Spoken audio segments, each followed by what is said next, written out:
جب ان لوگوں سے جب کہا جاتا ہے کہ رحمان کو سجدہ کرو تو کہتے ہیں رحمان کیا ہوتا ہے؟ کیا ہم سجدہ کرتے پھریں ہر اس کو جس کے لیے ہمیں تم حکم کرو؟ اور یہ بات ان کی نفرت میں اور اضافہ کر دیتی ہے۔ بڑا بابرکت ہے وہ جس نے آسمان میں برج بنائے اور اس میں ایک چراغ اور ہوا چاند بنایا۔ وہی ہے جس نے رات اور دن کو ایک دوسرے کا جانشین بنایا۔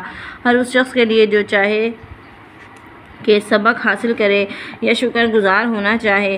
رحمان کے اصل بندے وہ ہیں جو زمین پر نرم نرم چال چلتے ہیں اور جاہل ان سے بات کریں تو کہتے ہیں تم کو سلام۔ جو اپنے رب کے حضور سجدے اور قیام میں راتیں گزارتے ہیں، جو کہتے ہیں کہ اے ہمارے رب، جہنم کے عذاب کو ہم سے دور رکھ، اس کا عذاب تو جان کا لاگو ہے، وہ تو برا ٹھکانہ اور برا مقام ہے۔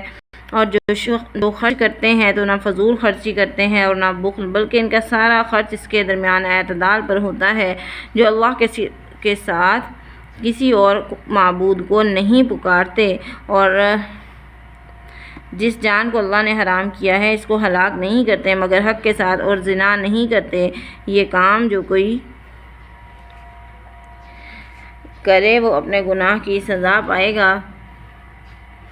اسے قیامت کے دن دوگنا عذاب دیا جائے گا اور اسی میں وہ ذلیل ہو کر ہمیشہ رہے گا۔ مگر جو توبہ کرے اور ایمان لائے اور عمل صالح کرے تو ایسے لوگوں کی برائیوں کو اللہ نیکیوں سے بدل دے گا، اور وہ بڑا غفور الرحیم ہے۔ جو شخص توبہ کرے اور نیک عمل کرنے لگے وہ تو اللہ کی طرف پلٹ آتا ہے جیسا کہ پلٹنے کا حق ہے، اور جو جھوٹ کے گواہ نہیں بنتے اور جب کسی لغو چیز پر سے گزرتے ہیں تو شریف آدمیوں کی طرح گزر جاتے ہیں، جنہیں اگر ان کے رب کی آیات سے نصیحت کی جاتی ہے تو وہ بہرے اور اندھے بن کر نہیں گزرتے۔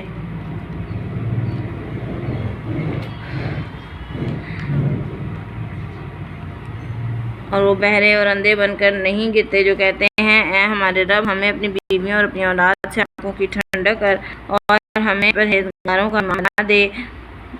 ان لوگوں کو منزل بلند کی صورت میں جزا دی جائے گی، اس لیے کہ انہوں نے صبر کیا، اور اس میں ان کا آداب و تسلیمات سے استقبال کیا جائے گا۔ ان میں وہ ہمیشہ رہیں گے، بہت اچھا ہے وہ ٹھکانہ اور بہت اچھا مقام۔ اے محمد خاتم النبیین صلی اللہ علیہ وآلہ وسلم، لوگوں سے کہو میرے رب کو تمہاری کیا پرواہ ہے اگر تم اسے نہ پکارو؟